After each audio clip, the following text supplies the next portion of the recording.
Testing, testing, testing. Can everyone hear me? Music. I'll work on getting that in here. Don't worry. Everyone can hear me though, right? Let me just get a quick yes.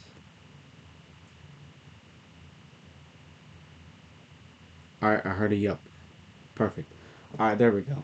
I mean, I was thoughting about putting music in here, but our recap is pretty much just a quick 5-10 minute thing to give you guys really just a quick glance of what happened over the day. Now, my actual plan was to pretty much go over the major flow that happened today, the rapid flow that also hit. But unfortunately, it looks like most of our flow was actually down for a bit of the day, from what I understand.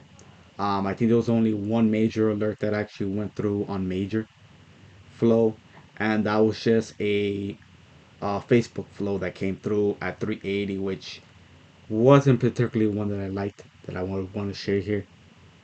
So it is what it is.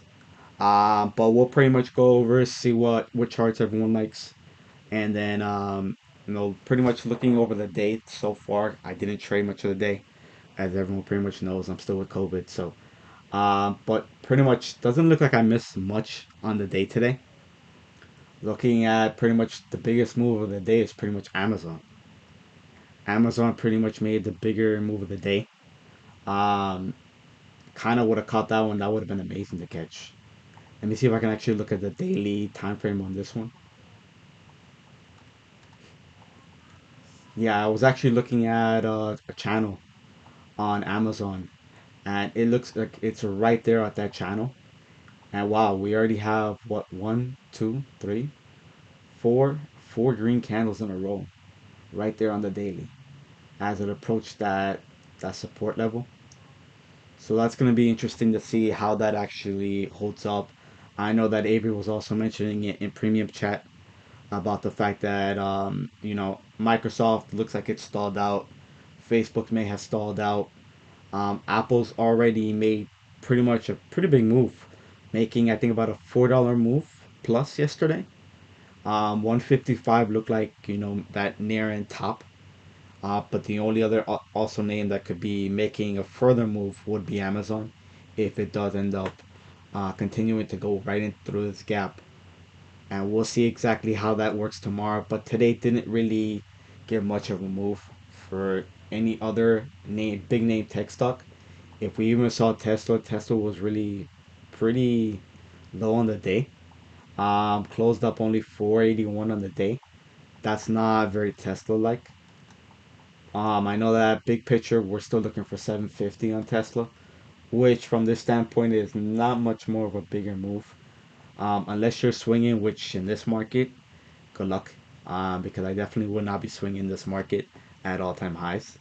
That's not something, especially that high data of a name in Tesla. But 750 is that target. Is it gonna get there? I'm not too sure. I think the last time that I saw the volume on that 750 target, I think there's like 25,000 call volume that was being traded there. That's kind of insane. Um, but we'll see if it gets there or not. Yeah, I think it'll get close enough, but I think the market makers are gonna make it fall short of that. All right. Let's see what other names. Was there anything? I know that Zoom. I think we went over Zoom last night. That was crazy how much that actually really did drop. And I remember someone was asking me in the chat last night, when should we buy the dip on Zoom? And if you actually saw, if you bought the dip on Zoom, you pretty much just got eaten alive by Theta because that did not make much of a move all day. I think the biggest move you could have captured to the upside was what this bottom here at 289 and a scalp right up to 295. That would have been your best bet. But even at this standpoint, I wouldn't want to be in Zoom. Bigger picture, if there's another support level we're looking at, and I'm pretty much going to clear out my chart here. Let's see if there's another support level we're looking at. Yeah, I think we're looking at right around here for that support level, which will be right around that 275 mark. That will be the next support level that you'll be looking at. And I actually wouldn't doubt that going down to that 275 level. So We'll see exactly how that plays out. QQQ puts are gonna. I wouldn't say QQQ puts are gonna print because it seems like market's not ready to drop just yet. It could be coming soon. But the timing is just so hard because imagine we would have thought about that yesterday when market just soared in crazy high. I think every mega cap stock was pretty much just flying yesterday. So you would have actually thought about buying QQQ puts yesterday, and that probably wouldn't have worked out too well for you today, right? I know that I heard in the chat also. It might have been Anthony that called it out. I don't know if it was a little bit late or not, but he called out square puts. I saw that square dropped. I think it was roughly about $4 at max that it dropped. That was a nice play to be on puts. If you actually bought it when it popped from 275, went all the way down to a low of 266, that was definitely a bag right there that you would have got if you would have entered puts at the top on that bounce. So that was definitely one. I am looking at shorting Square once the market actually does decide to make that drop because I don't anticipate that this trendline support here is going to hold, but for so much longer. And it actually, even if I actually do short it down to the support line, you're still looking at about a good short in there, that 256, 257 level. It just all depends how soon we end up getting the market drop, which would pretty much help Square come down to that support level. So we'll see exactly how that plays out. Course. Well, we actually already have the course by Avery. If you already know that we have that ace that Avery actually made his course part of the financial cloud. So it's actually part of our memberships now. So if you're a member now with the financial cloud, you get access to Avery's course. So that you're aware of. All right. Other than that, I think those were the most interesting names that I caught on most of the day. I know there was a few other names. I think it was DKS that Anthony was looking at. Avery was pretty much just locked in on SPY and QQQ. But for the most part, I think the market was just a little too choppy. I'm not sure if he actually capitalized on that or if he went a different route. Other than that, I think that's pretty much most of what I saw interesting for most of the day. It just seems so choppy unless you really got in on the quick moves at market open or you pretty much rode Amazon for most of the day. It wasn't too much of an interesting day for the most part. But let me hear some tickers that maybe some of you are holding or everyone's interested in looking at, and then we'll go from there. So if you guys want, call me out a ticker. Let's see what you guys are looking at. Known as ticker. All right. So let's take a look at a few names then. Neil. All right. We'll go Neil's route. Let's go take a look at Neil. First, let's see daily time frame. Any trendline support that we're looking at? Let's go from that standpoint. Let's see where our level of support is right now. Looks like it actually did hold a level of support. Looks like there was a level of support right around this area.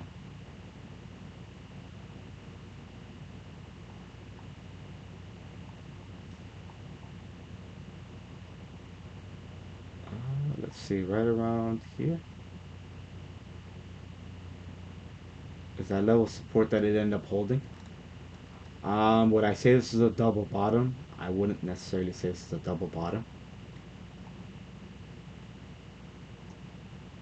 Let's see if we get a zoomed in picture here.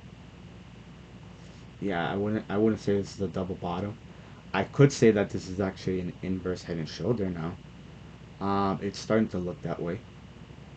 Maybe and on that shoulder here, which let me get that arrow out of here. There we go. Another shoulder here. And then you had the head in the middle. So, and of course you have that major gap right here, in which we'll see if it fills. Now you have four green candles right in the row here. Now I would want to see it get over this hump, over that 39.62ish area. So first it will be 39.60, 39.62. I go higher. 39.62 would be where it needs to actually get over, and then we'll see if it ends up completing this gap to that $40 mark, which would be 40.83. It would be where it fills that gap right into there, right here, and right into that. Complete that gap. That'll be what I would be looking at for the near term right there. BBIG, what did BBIG do? Did they actually make a move? I think the last time we looked at it last night, it was supposed to go back over $8 and change, if I'm not mistaken. I think that was the case. Whoa, it's actually back over $8. Look at that. I'm impressed. I was not expecting that, by the way. Definitely did not expect that. I think Thomas has something to do with this. I bet he did. So it looks like we pretty much made a nice move out of that. But I would want you're gonna have to see that follow through for the volume. Because even though it actually made a nice move now, you still need some solid volume to carry this. But I would pretty much leave it. And why did I just delete that? I would pretty much look at that to be support. Now, if it breaks that support again, that's not going to be a good sign because then it's not going to be. It's pretty much just going to kill the momentum. Is what's going to happen.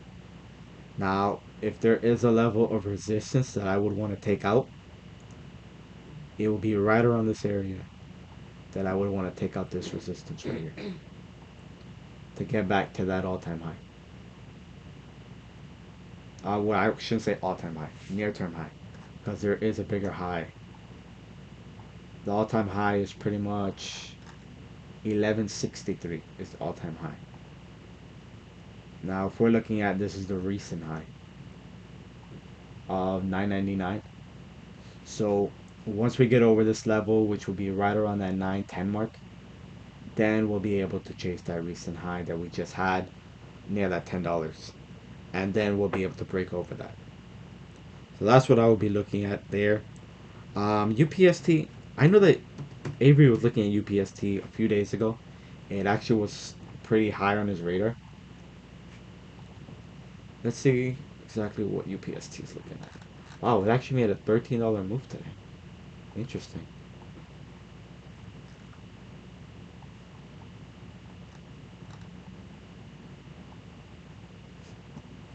Let's see. Do we have an overhead resistance? So let's take a look at that first. Looks like it actually broke that. So UPST actually broke the resistance level. That's a good sign. So now it's in full breakout mode. So what's likely going to happen is that it's going to get a further push up, and then we're going to likely get a retest. Now the only other concern is, and I do want to make sure this is, are we riding into a rising wedge? That'll be the other concern right now. So we would need to break over that resistance level now in order for this not to become a rising wedge. In which case that's going to be bad. And then you also have a fat gap down below around that 156 to 140 level. So that's definitely something to keep an eye on. But now that we've broken over that resistance level, um, I think it's got room to the upside. But this rising wedge needs to be on watch because that could definitely go ugly, especially if market decides to make a U-turn. All right. Let's see what other names. SPRT puts. What happened to SPRT? Did it drop yet? It's still holding actually. It's holding pretty well. I know that Guinea is all over this ticker. I'm sure he's still charting it out even at this time of the night as we speak. But wow, that's very choppy. That is a very choppy chart. Let's see. Yeah, it's pretty much just a tight wedge. It's just going sideways. Now, if it breaks this resistance level around that 3466-ish, depends how soon it gets there, then we'll be able to see if there's more upside, if there's a bigger squeeze that's coming. If it breaks down there, then we're likely seeing some support right around this area, right around that low 26-ish area would be where we find support. And then considering you also have this gap right here. So that's something to keep in mind also. So you'll likely come down to rest right below, right above that gap, and then we'll see if it ends up filling it or not. Skills, I saw Tom was actually looking at skills if I'm not mistaken today. I'm pretty sure he was looking at it today.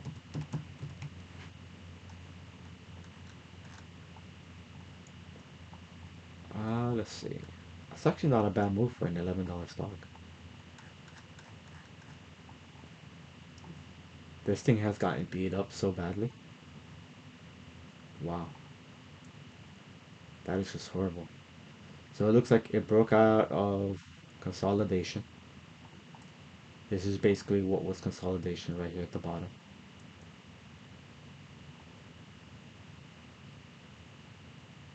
So that's consolidation between that 1047-ish mark up to 1128. That was all consolidation. Chop, chop, chop. It actually made its way to a breakout. Now we're looking at resistance. Our first level of resistance will be right around this area, in which it looks like it's actually just about to break out. Probably tomorrow if we get a follow through. And then that next level of resistance looks to be right around here, where it was prior support. As we saw, support, support, and another level of support before it dropped off. So that would be taking it to that 13 near $14 mark if this ends up having a follow through tomorrow. Right. Um, BX. Let's take a look at BX real quick. See what BX looks like. Wow, BX actually had a pretty hard drop considering BX doesn't usually drop that much. Let's see if we get a longer term trend line support. Zoom out to the 4 hour. Okay, 4 hour, you're not gonna find a long term support line that far out. See if we get into the 2 hour. Alright, 2 hour seems like that. So we did end up breaking it. Now we're going back for a retest, which will likely retest it right around, practically right around that high that we just had of 126.38. And then we'll see if it ends up breaking back above that support or if it's going to reject. And then we're going to see further downside, in which there's also an identified gap right here. There's a gap right there around that 118 mark. Next gap is here at the 114 mark to that 113.48.